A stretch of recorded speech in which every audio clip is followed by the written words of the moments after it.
কাদের আমরা জাকাত দেব? ইমাম গাজ্জালী রহমতুল্লাহ আলাইহি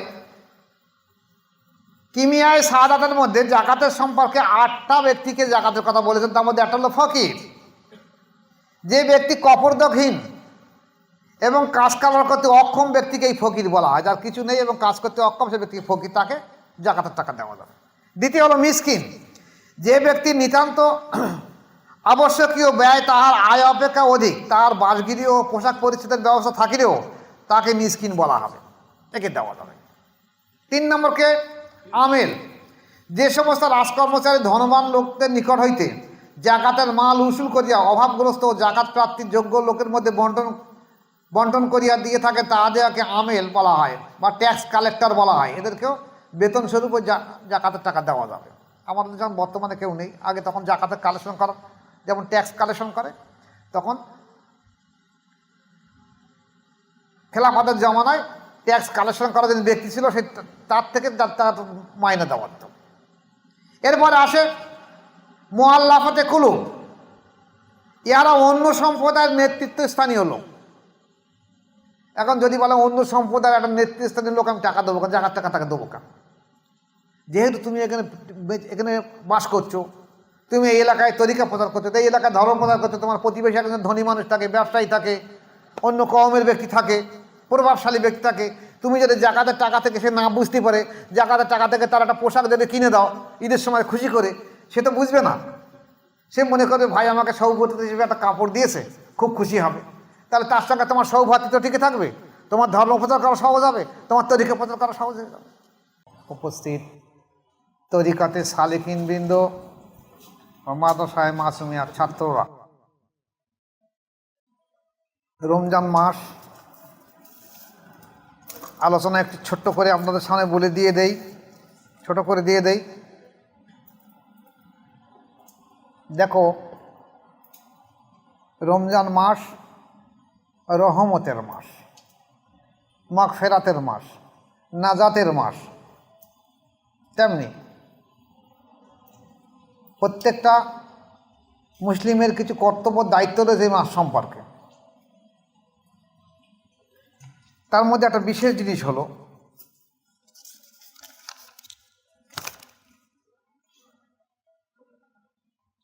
জাকাত বা ফিতরা সম্পর্কে। আমার কাছে বহু মানুষ আলোচনা করে, জিজ্ঞাসা করে। আমি চিন্তা ভাবনা করলাম যে ব্যক্তিগতভাবে কত বলে দেবো, যদি একটা এই আলোচনার মাধ্যম দিয়ে বলে দেয় তাহলে সবার কানে পৌঁছে যাবে। রমজান মাসে অধিকাংশ মানুষ ফিতরা দিয়ে দেয়। এখন ফিতরা কতটা হবে, ফিতরা কত দেওয়া হবে? ফিতরার মুখ্য উদ্দেশ্য হলো যে ঈদের দিনে যারা গরিব মানুষ, অসহায় মানুষ, খাদ্য নেই, বস্ত্র নেই, তাদেরকে দিয়ে দেওয়া। বিশেষ করে সে পিরিয়ডে ছিল, সাহাবাদের পিরিয়ড ছিল খাদ্যের দিকে তাকানো। তাই বলা হয়েছে ফিতরা গম, যব, খেজুর, কিশমিশ, মোনাক্কা দিয়ে দেবে। এখন এই যে খাদ্যগুলো মক্কা বা মদিনার একটা প্রধান খাদ্য ছিল, এগুলো আমাদের দেশে প্রধান খাদ্য কি? এখন যদি একটা আলিম সমাজকে জিজ্ঞেস করা হয় যে এবার ফিতরা কত, কেউ বলবে 70 টাকা, কেউ বলবে 75, কেউ বলছে 90, কেউ বলছে 60। কিসের ভিত্তিতে বলছে সেও জানে না, সবাই বলে যাচ্ছে এক কথা। আমি আমার সমস্ত মুরিদদেরকে বিশেষ করে জানাচ্ছি যে তোমরা যারা ফিতরা দেবে তারা কিভাবে ফিতরা দেবে। আমরা যেমন বাঙালি, আমাদের প্রধান খাদ্য হলো ভাত। আবার ভারতবর্ষের কোনো কোনো জায়গায় প্রধান খাদ্য রুটি। তাহলে আমরা 60, 70, 80, 90 ফিতরায় যাব না। আমাদের প্রধান খাদ্য যখন ভাত, আমরা চালের দিকে তাকাবো। এইবারে এই যে গম, জব, খেজুর, কিশমিশ, মোনাক্কা, এক একটা এক এক রকম পদ্ধতি বলা হয়েছে। তাহলে সব থেকে নিম্ন সংখ্যায় বলা হয়েছে কি? গম বা জব। তা গম বা জব তো আমাদের দেশের প্রধান খাদ্য নয়, আমাদের প্রধান খাদ্য হলো ভাত। তাহলে আমাদের সব থেকে ভালো হলো কি? চাল দিয়ে ফেতরা দেওয়া। এখন চাল আমরা কতটা ফেতরা দেব? এই হিসেবে 1660 গ্রাম হিসেবে 1700 গ্রাম করে দেওয়া হবে। তো দেখা যাচ্ছে আমাদের দেশে কোনো মানুষ কন্ট্রোলের চাল খায়, কন্ট্রোল থেকে চাল দেয়। আবার কেউ চাষ করে, চাষের চাল পায়।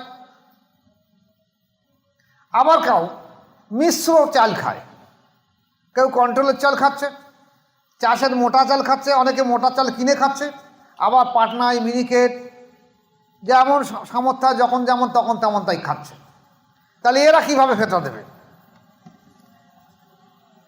1700 গ্রাম চাল হিসেবে যে চাল আপনি সারা বছর খেয়ে থাকেন সেই চালই 1700 গ্রাম দাম ধরে দিয়ে দেবেন।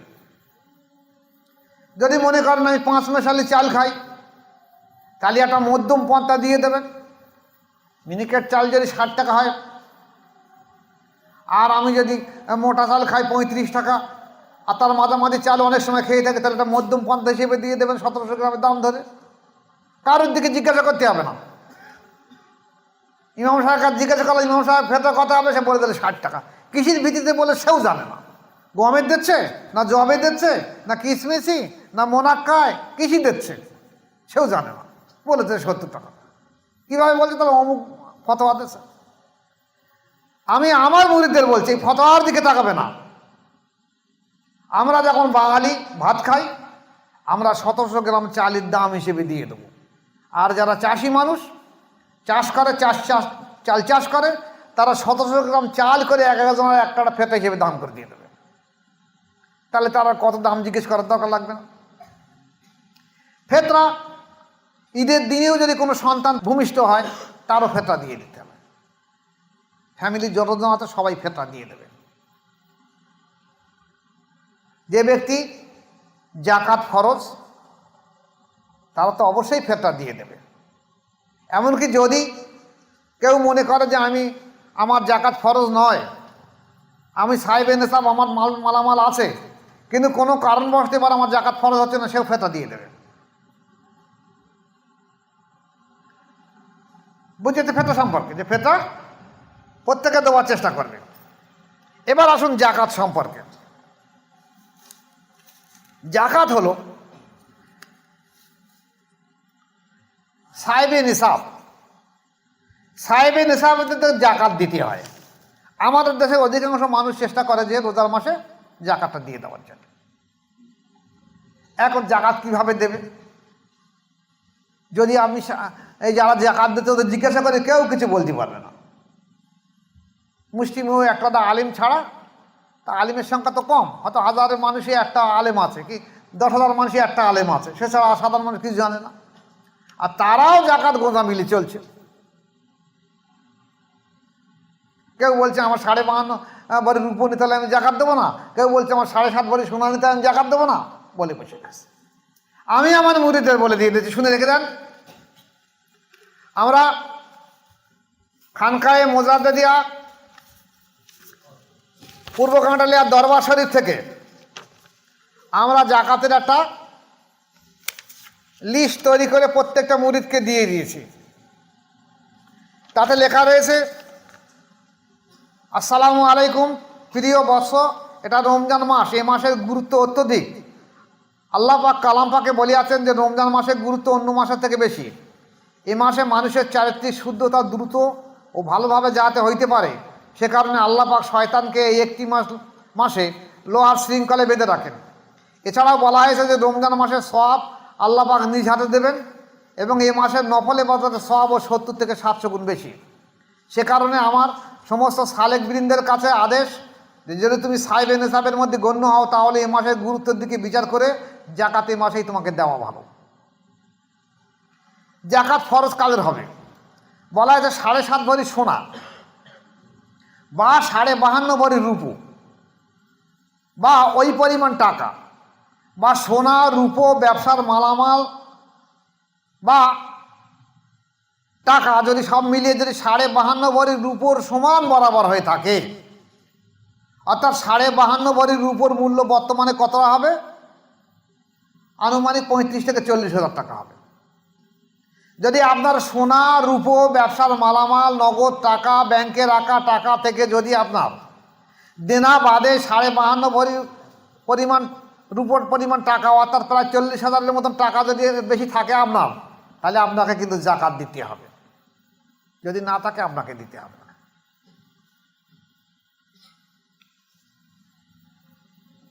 এবার আসুন জাকাত সম্পর্কে, কাদের আমরা জাকাত দেব। ইমাম গাজ্জালী রহমতুল্লাহ আলাইহি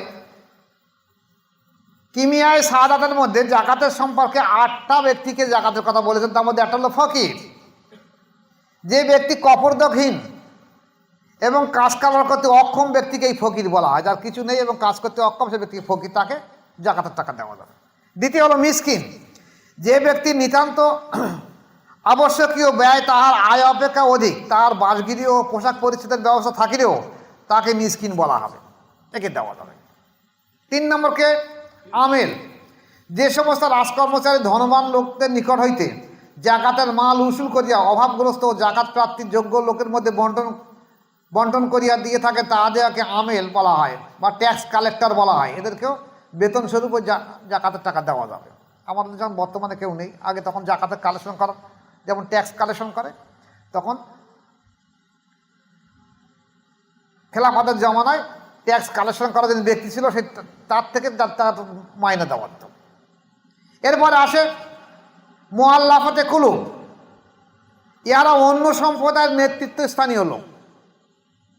এখন যদি বলে অন্য সম্প্রদায়ের একটা নেতৃত্বস্থানীয় লোক আমি টাকা দেবো কেন, জাকাত টাকা তাকে দেবো কেন?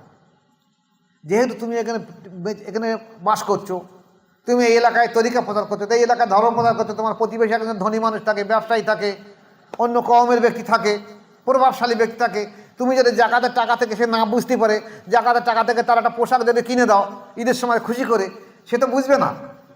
সে মনে করবে ভাই আমাকে সৌভাতৃত্ব হিসেবে একটা কাপড় দিয়েছে, খুব খুশি হবে। তাহলে তার সঙ্গে তোমার সৌভাতৃত্ব টিকে থাকবে, তোমার ধর্ম প্রচার করা সহজ হবে, তোমার তরিকা প্রচার করা সহজ হয়ে যাবে।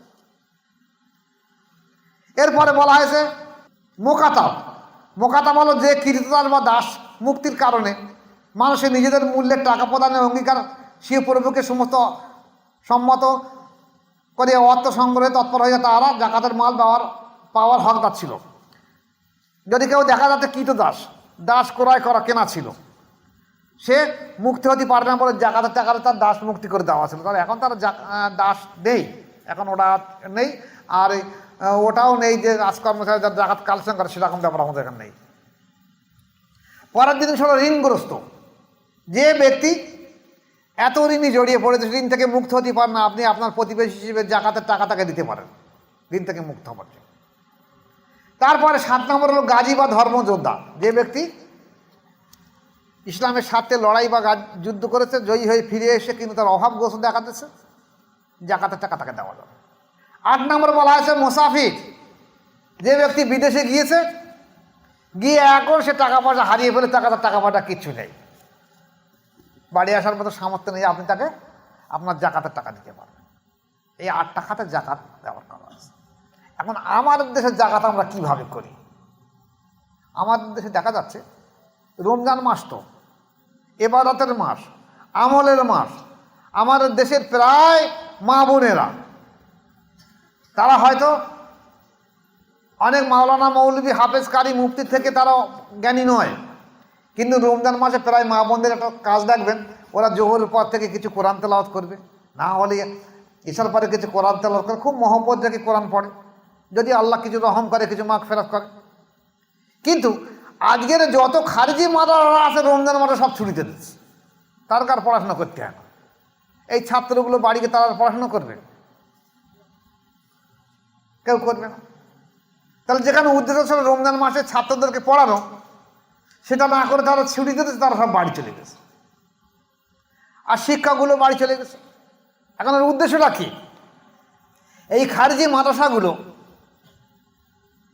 এদের কাজ হলো রমজান মাসে আগে ছুটি দেওয়ার সময় ছাত্রদের হাতে একটা করে বিল বই ধরিয়ে দিয়ে দিয়েছে, এই বিল নিয়ে যা, তোর এলাকায় যা জাকাত ফেতরা কালেকশন করে করে আমাদের মাদ্রাসায় নিয়ে আসবে।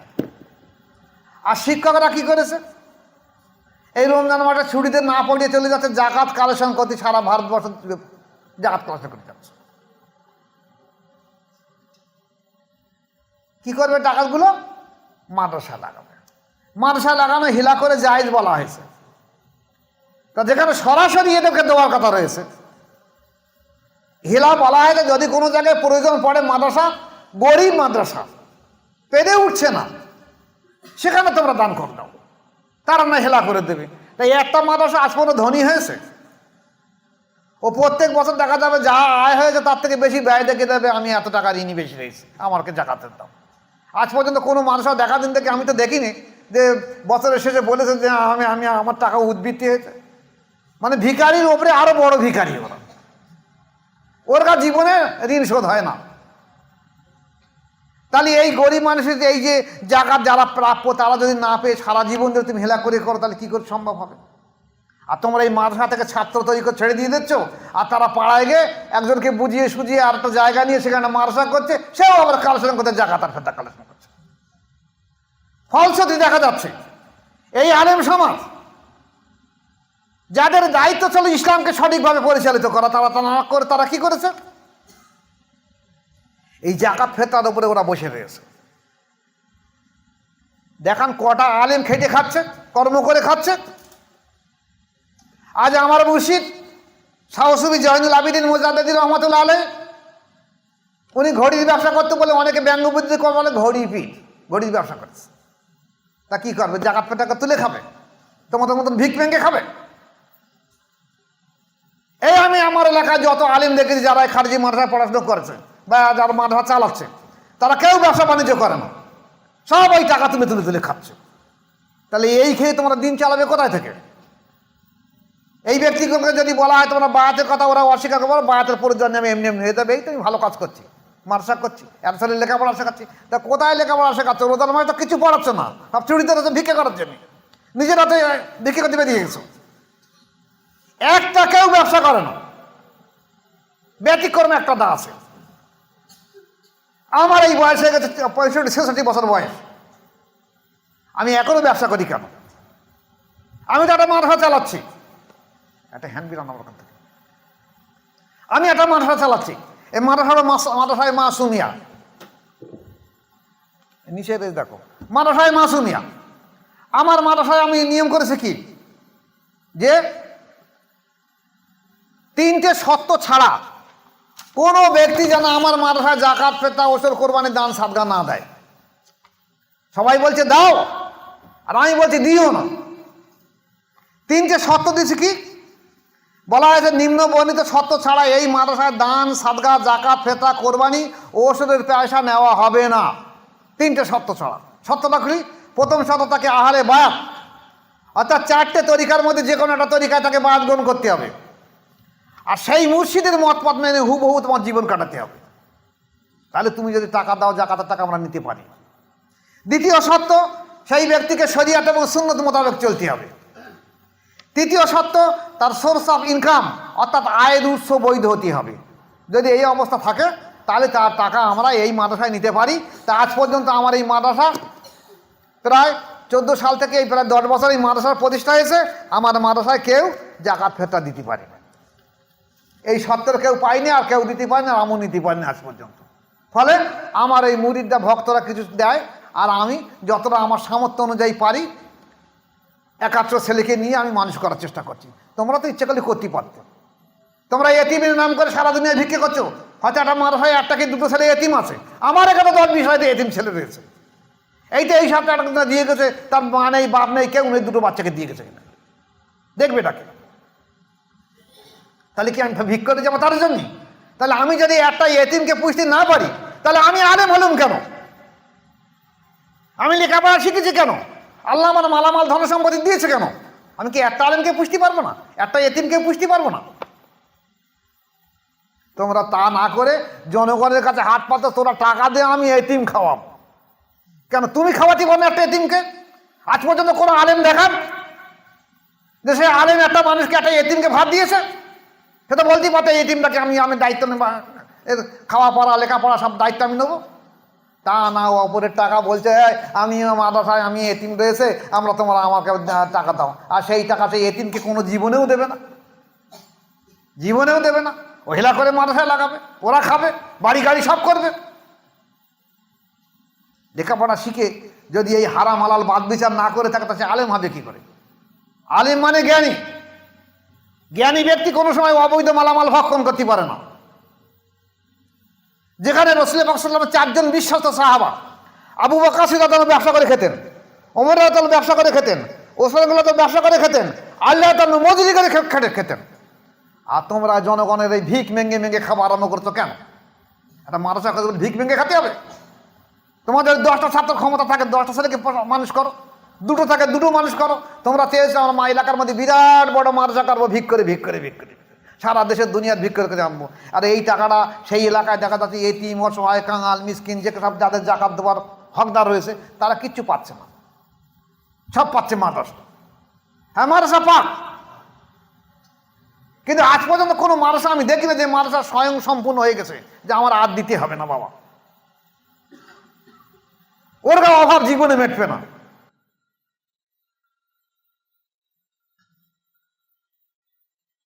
তাহলে চেষ্টা করবেন আপনারা জাকাত ফেতরা হিসেব করে দেওয়ার জন্য।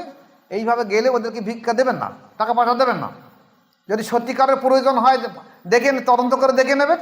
যদি সেই মাদ্রাসায় এতিম থাকে, একটা এতিমের দায়িত্ব যদি আপনার সম্ভব হয়ে ওঠে, যে আপনার দেখা যাচ্ছে 50,000 কি 60,000 কি 1 লাখ টাকা আপনার জাকাত হয়েছে, আপনি বলুন একটা এতিমের সমস্ত ভরণ পোষণ আমি দিয়ে দেবো 1 বছর ইনশাআল্লাহ, মানুষ হয়ে যাবে। আপনি ভিক্ষা বন্ধ করেন দেখি। আর এই পয়সা আপনারা খাচ্ছেন। আর আপনারা এই আহলে বায়াতকে, যেই আহলে বায়াতের কথা বলতে সঙ্গে সঙ্গে আপনারা চোখ রাঙাতে, বায়াত হবো কেন? আমি তো আলেম মানুষ।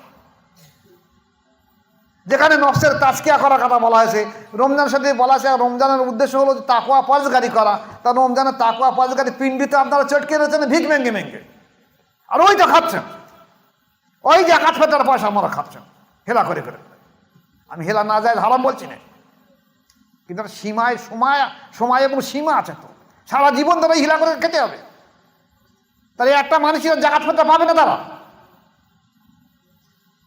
তাই আমার অনুরোধ, আপনারা অন্তত হিসেব করে জাকাত ফেরত দান করবেন। যদি কোনো আপনার এলাকায় কোনো মাদ্রাসা থাকে, সত্যিকারের গরিব থাকে, আপনারা জাকাতটা সেখানে গিয়ে দিয়ে আসবেন। তাকে আসতেই হবে না যে ভাই আমার অনেক জাকাত হয়েছে, তুই তোর মাদ্রাসা পরিশ্রম চালাচ্ছিস, 2টো এতিম ছেলে রয়েছে, এই 2টো এতিম ছেলের দায়িত্ব আমি নিচে 100 টাকা দিচ্ছি, এর গার্জেন ভিক করে নিচ্ছি।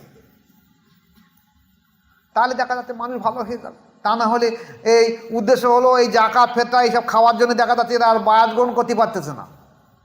বলছে আমরা এই আয়ডা সেটা খাই, এর বাড়ি তার বাড়ি, এখানে সেখানে খাই, আমরা চলবো কী করে? কিন্তু যেখানে রমজান শরীফ বলা হয়েছে বিসমিল্লাহির রহমানির রহিম, কুতিবা আলাইকুমুস সিয়ামু কামা কুতিবা আলাল লাযিনা মিন ক্বাবলিকুম লাআল্লাকুম তাত্তাকুন।